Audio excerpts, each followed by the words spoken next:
Chapter number 4 कण कण का अधिकारी, इकाई नंबर 2। तो चलिए हम ये लेसन देखेंगे भाई, कण कण का अधिकारी। पहले तो हमें लेसन का जो शब्द है उसका मीनिंग पता होना चाहिए। कण कण का अधिकारी मतलब एक हर एक कण का मतलब क्या होता है, छोटा से छोटे टुकड़े को भी हम जो है क्या कहते हैं, कण कहते हैं ना। इसीलिए इन्होंने क्या बोला, कण कण का अधिकारी। भाई जो मेहनत करता है उस इंसान को हर एक छोटे से छोटे हिस्से पर भी उसका अधिकार होना चाहिए। देखिए उन्मुखीकरण देखेंगे। सूत काटते थे गांधी जी, कपड़े बुनते थे, चुनते थे अनाज के कंकर, चक्की पीसते थे, ऐसा था उनका आश्रम। गांधी जी के लिए पूजा के समान था श्रम। तो ये इन्होंने छोटा सा गांधी जी के बारे में एक छोटा सा जो है कविता दिया हुआ है, और इसके लिए जो है नीचे कुछ क्वेश्चंस है। जैसे कि मैं आपको हर एक लेसन में बताती हूँ कि बोर्ड के एग्जाम में भी इसी तरह से आपको जो है पैराग्राफ दिया रहेगा और नीचे कुछ क्वेश्चंस दिए रहेंगे। तो यहाँ भी इनका क्वेश्चन दिया हुआ। पहला क्वेश्चन है कि गांधी जी क्या क्या करते थे। भाई क्या क्या करते थे गांधी जी? तो गांधी जी जो है वो क्या करते थे, सूत काटते थे, कपड़े बुनते थे और अनाज से कंकर चुनते थे और चक्की पीसते थे। दूसरा क्वेश्चन है कि गांधी जी के अनुसार पूजनीय क्या था। तो गांधी जी के अनुसार पूजनीय श्रम था। ठीक है। तीसरा क्वेश्चन है कि हमारे जीवन में श्रम का क्या महत्व है। भाई आपके जीवन में श्रम का क्या महत्व है? तो आप इस तरह से लिख सकते हैं कि हमारे जीवन में श्रम का अत्यंत महत्व है, क्योंकि श्रम के द्वारा ही हम अपने भाग्य को बदल सकते हैं, या फिर श्रम से हम कुछ भी कर सकते हैं, है ना। श्रम जो इंसान मेहनत करेगा वो कुछ भी हासिल कर सकता है ना, वही इसके अंदर दिया हुआ है। चलिए अब उद्देश्य है, हम उद्देश्य के बारे में देखेंगे क्या है। इस कविता के कवि का नाम है डॉक्टर रामधारी सिंह दिनकर, जो कि बहुत ही हिंदी के जाने माने कवि थे, और उन्होंने कई सारी कविताएं लिखी है, कई सारी कहानियां भी उन्होंने लिखी है। खैर कवि के बारे में हम बाद में जानेंगे, पहले हम ये देखेंगे कि उद्देश्य में क्या दिया हुआ है।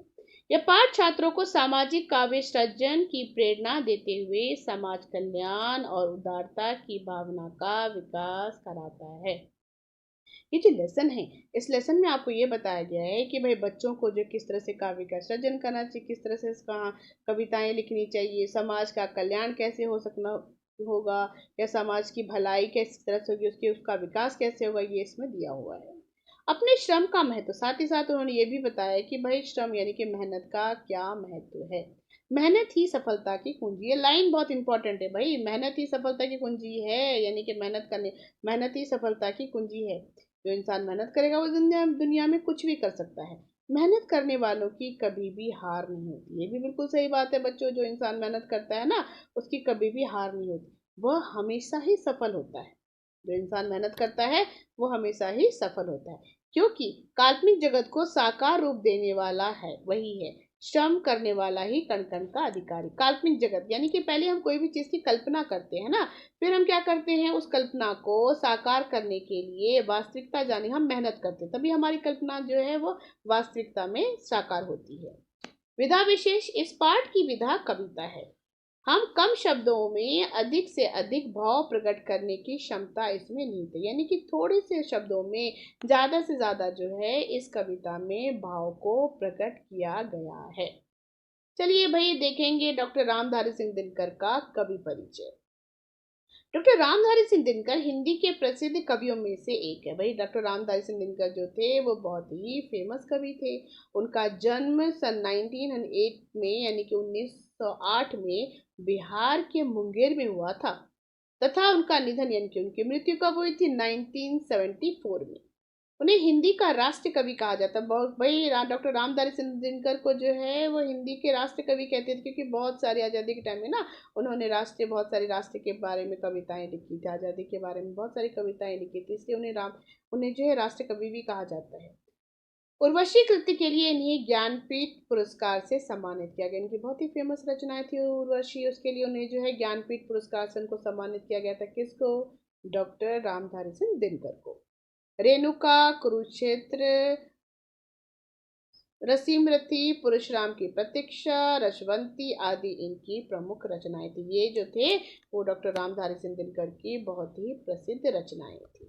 चलिए अब हम ये देखेंगे कविताओं के बारे में, विषय प्रवेश पढ़ेंगे। विषय प्रवेश में क्या दिया हुआ है। प्रस्तुत कविता कुरुक्षेत्र नामक काव्य से लिया गई। जो कविता है वो किससे लिया गया है? कुरुक्षेत्र नामक काव्य से लिया गया है। महाभारत युद्ध में हुआ विनाश देखकर युधिष्ठिर बहुत दुखी हुए। उन्होंने राजकाज त्याग कर वन जाने का निर्णय लिया। तब सरसैया पर लेटे भीष्म पितामह ने उन्हें राजधर्म का उपदेश दिया। पाठ की पंक्तियां उसी उपदेश पर आधारित है। आपको भाई, आप सबने महाभारत की लड़ाई देखी होगी, सुनी भी होगी, है ना, पढ़ा भी होगा। तो क्या होता है कि जब महाभारत की लड़ाई में जब युधिष्ठिर देखते हैं कि भाई उनके सारे भाई और उनके रिश्तेदार जिस लड़ाई में मर रहे हैं, तो उन्होंने कहा कि उन्होंने लड़ाई को हमेशा छोड़ने का, हमेशा हमेशा के लिए त्यागने का निर्णय लिया। और जब वो भीष्म पितामह के पास जाते हैं, जो कि आपको पता ही है कि सरसैया पर लेटे हुए थे, तो उन्होंने कहा कि भीष्म पितामह को जाके कि भाई अब मुझे युद्ध नहीं करना है, क्योंकि युद्ध में जो है मेरे अपने ही लोग मारे जा रहे हैं, तो मैं ऐसे राज्य को लेकर क्या करूंगा। उस समय सरसैया का मतलब है कि जब ना भीष्म पितामह को धनुष धनुष तीर लग चुका था, तो अब वो धनुष, आपको पता ही होगा कि भाई भीष्म पितामह जो उनको जो अपनी इच्छा से उनकी मृत्यु हो सकती थी। तो उन्होंने जो है अर्जुन को बोला कि भाई मेरे लिए एक बिस्तर बनाओ तीरों से और उसके ऊपर मुझे लिटा दो। तो जो अर्जुन थे उन्होंने तीरों से जो है एक बिस्तर के जैसा बनाया और उसके ऊपर भीष्म पितामह जो है वो लेट गए। तो वहां पे जब वो युधिष्ठिर पहुंचे, उन्होंने कहा कि भाई भीष्म पितामह को कि मैं अब राजकाज को त्याग कर बन जाना का निर्णय ले रहा हूँ, और मुझे जो है ये लड़ाई नहीं लड़नी है, क्योंकि इसमें जो है बहुत सारे मेरे प्रियजन है वही मारे जा रहे हैं, तो मुझे ऐसी लड़ाई नहीं लड़नी। उस समय भीष्म पितामह जो थे, उन्होंने उन्हें राजधर्म का जो उपदेश दिया था, उसी के ऊपर आधारित है ये आपका लेसन, जिसका नाम है कण कण का अधिकार। तो भाई इसमें कुछ पहले मैं आपको जो शब्दार्थ है, वो कुछ वर्ड है वो पहले मैं आपको बता दूं, ताकि आपको कविता को समझने में आसानी रहे। तो एक वर्ड है मनुज। मनुज का मतलब क्या होता है? मानव। ठीक है। उसके बाद है संचित करना। संचित करने का मतलब होता है इकट्ठा करना। तीसरा वर्ड है अर्थ। अर्थ का मतलब क्या होता है? धन। अच्छा, यहाँ पे देखिए अर्थ का भिन्नार्थ भी होता है। एक अर्थ का मतलब होता है धन और एक अर्थ का मतलब होता है मतलब, मीनिंग, है ना। उसी तरह से अगर हम मनुष्य की बात करें तो पर्यायवाची शब्द बहुत सारे बनते हैं। मानव है, मनुष्य है, नर है, इंसान है, ये इसके पर्यायवाची शब्द हो गए। नेक्स्ट वर्ड है आपका छल। छल का मतलब था धोखा, ये सबको मालूम है। फिर उसके बाद है श्रम। श्रम का मतलब था परिश्रम करना, मेहनत करना। श्रम जल का मतलब होता है पसीना, है ना। उसके बाद है भुजबल। भुजबल का मतलब क्या होता है? शारीरिक बल, है ना, यानी मतलब जो शरीर में ताकत होती है, या फिर आप ये कह सकते हैं जो हमारी भुजाओं में ताकत होती है, उसे भी हम भुजबल कहते हैं। उसके बाद है नवतल। नवतल का मतलब क्या होता है? आकाश। उसके बाद क्या है आपका? नेक्स्ट है विजित। विजित का मतलब क्या होता है? जीता हुआ, जीती हुई चीज को हम विजित कहते हैं, है ना। उसके बाद है न न्यस्त। न्यस्त का मतलब तो रखा हुआ। प्रकृति का मतलब तो वातावरण। और कण कण का मतलब होता है हर एक कण। तो ये हमारे कुछ वर्ड है जो कि आपको एग्जाम में, अगर आपको पोएम आता है प्रसंग से भाव लिखने के लिए, तो ये सारे अगर आपको शब्द का मीनिंग आपको अच्छे से मालूम है, तो आप आसानी से जो है इसका क्या कहते हैं भावार्थ जो है वो कर सकते हैं। क्योंकि हमें जो है ना शब्दों का मीनिंग हमारे लिए जानना बहुत ही जरूरी है। तो चलिए, अगर हमको आपको मान लीजिए ये पोएम को प्रसंग सहित भाव आता है, तो भाई प्रसंग कैसे लिखना है, फिर भाव कैसे लिखना है, फिर विशेष कैसे लिखना है, ये बहुत जरूरी रहता है, जो कि बच्चे नहीं कर पाते हैं। तो चलिए पहले हम ये देखेंगे भाई प्रसंग सहित भाव में क्या है। तो मैं ये फर्स्ट लाइन आपको बता रही थी, एक बार मैं फिर से बताती हूँ। एक मनु सींचा करता है अर्थ पाप के बल से, और भोगता उसे दूसरा भाग्यवाद के छल से। तो इसमें हम सारांश कैसे लिखेंगे? प्रस्तुत पंक्तियां हमारी पाठ्य पुस्तक कण कण के अधिकारी नामक पाठ से लिया गया है। और इसके कवि कौन है?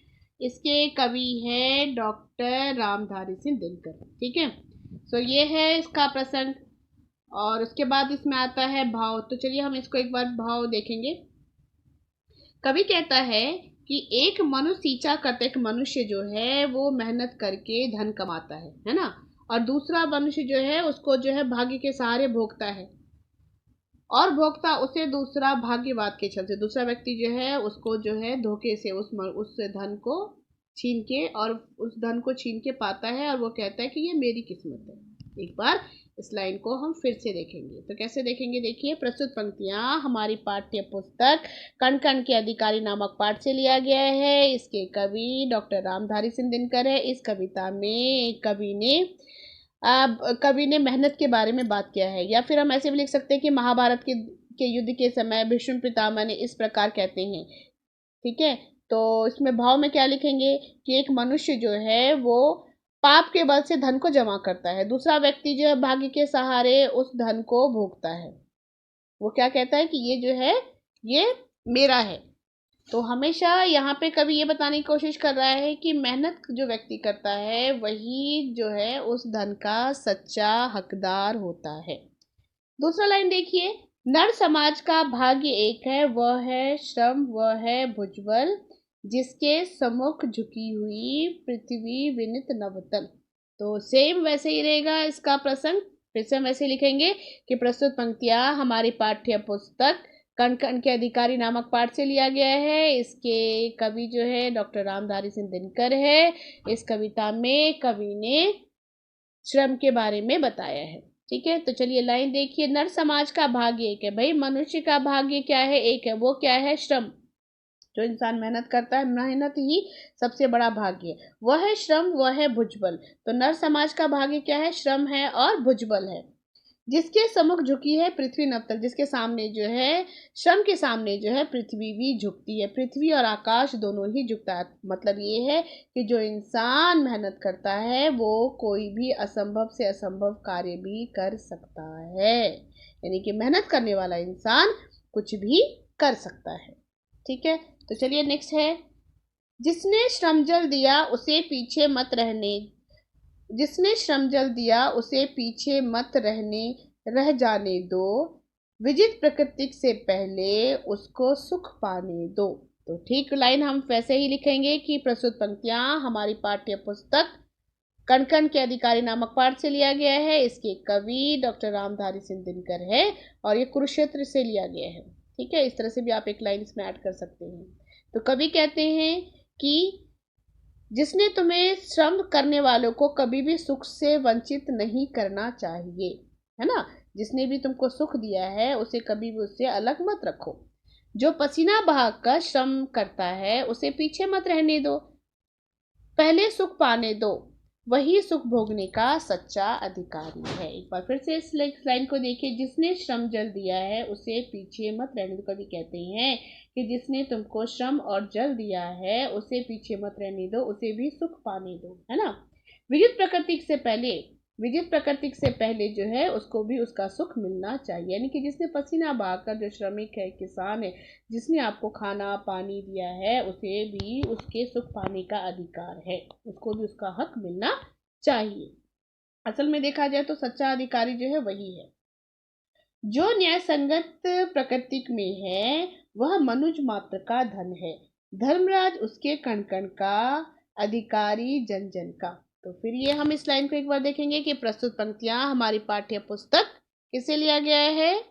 कण कण के अधिकारी नामक पाठ से लिया गया है, कुरुक्षेत्र से ली गई है। और इसके जो कवि है वो डॉक्टर रामधारी सिंह दिनकर है और इसमें कवि ने मेहनत के बारे में बताया है। तो ये लाइन क्या है देखिए, प्रकृति में जो भी कुछ है वह सब मानव का धन है ना। यानी कि नेचर में जो भी कुछ है, प्रकृति में जो भी कुछ है वो सब किसका है? मनुष्य का है। प्रकृति के प्रत्येक कण पर मानव का अधिकार है। इस प्रकृति पे हवा है, पानी है, सब चीज पे हर एक मनुष्य का बराबर का अधिकार है, सभी उसके हकदार है। श्रम से बढ़कर कोई भी मूल्यवान धन नहीं है। भाई श्रम जो है वही सबसे बड़ा धन है। श्रम के द्वारा धन जमा होता है। श्रम करने वाला व्यक्ति को किसी प्रकार का अभाव नहीं होता। अभाव का मतलब क्या है? कमी। जो इंसान मेहनत करता है उसे किसी भी प्रकार की कमी नहीं होती है। श्रम करने वाला हर व्यक्ति हर प्रकार का इच्छा वस्तु पाता है। अतः श्रम ही सबसे बड़ा धन। जो व्यक्ति श्रम करता है वो अपनी मर्जी से कोई भी धन को प्राप्त कर सकता है। अतः मेहनत करने वाला व्यक्ति जो है वो सभी धन को पाता है। उसके अलावा इसमें संदेश है, ये आपको देना पड़ेगा। इस कविता में यह संदेश मिलता है कि जीवन में श्रम का बहुत अधिक महत्व है। इस तरह से आप लिख सकते हैं, श्रम द्वारा हम सब कुछ प्राप्त कर सकते हैं। भाई मेहनत करके हम सब कुछ कर सकते हैं। इस धरती पर जो भी कुछ है उसका अधिकारी श्रम करने वाले को पहले मिलना चाहिए। तो ये था हमारा प्रसंग सहित भाव, जिसमें कि मैंने आपको बार बार बताया है कि भाई प्रसंग कैसे होगा, भाव कैसे होगा और विशेष कैसे होगा।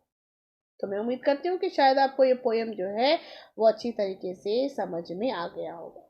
ठीक है, तो चलिए अब हम इसमें कुछ क्वेश्चन आंसर वो देखेंगे। अब यहाँ पे इन्होंने कुछ क्वेश्चंस जो है वो दिया है कि भाई भाग्यवाद का छल क्या है। तो क्या है भाई भाग्यवाद का छल? यहाँ पे क्या बोला है कि एक मनुष्य जो है वो धन को इकट्ठा करता है और दूसरा क्या बोलता है कि ये जो है मुझे जो है मेरा है, यानी कि धोखे से उसको हासिल करके कहता है कि ये धन जो है ये मेरा है। नर समाज का भाग्य, भाई नर समाज का भाग्य क्या है? तो नर समाज का भाग्य क्या है? मेहनत, है ना। श्रम ही जो है वो नर समाज का भाग्य है, यानी कि जो इंसान मेहनत करता है वही इंसान जो है सबसे बड़ा भाग्यशाली होता है। श्रमिक के सम्मुख क्या क्या झुका है? श्रमिक के सम्मुख जो है नभ और तल दोनों झुकती है, धरती और आकाश दोनों झुकता है। श्रम जल किसने दिया है? भाई श्रम जल जो है वो हमें किसने दिया है? श्रम जल जो है हमें किसान और मजदूरों ने दिया है, तो उनको पहले उनका हक मिलना चाहिए ना, तो यही है इसके अंदर। मनुष्य का धन क्या है? भाई मनुष्य का धन क्या है? तो मेहनत जो है वही मनुष्य का सबसे बड़ा धन है। मेहनत, है ना। जो इंसान मेहनत करता है वही इंसान दुनिया में सफल होता है ना, इसीलिए मेहनत जो है वही मनुष्य का सबसे बड़ा धन है, यानी मेहनत करके इंसान जो है वो कुछ भी प्राप्त कर सकता है। तो ये सारे के सारे क्वेश्चंस थे जो बीच में दिया हुआ था। अब चलिए हम यहाँ पे देखेंगे व्यक्ति सृजनात्मक, जो कि आपको बोर्ड में से ज़्यादातर क्वेश्चन जो है वो यहीं से आते हैं, व्यक्ति सृजनात्मक में से ही पूछे जाते हैं।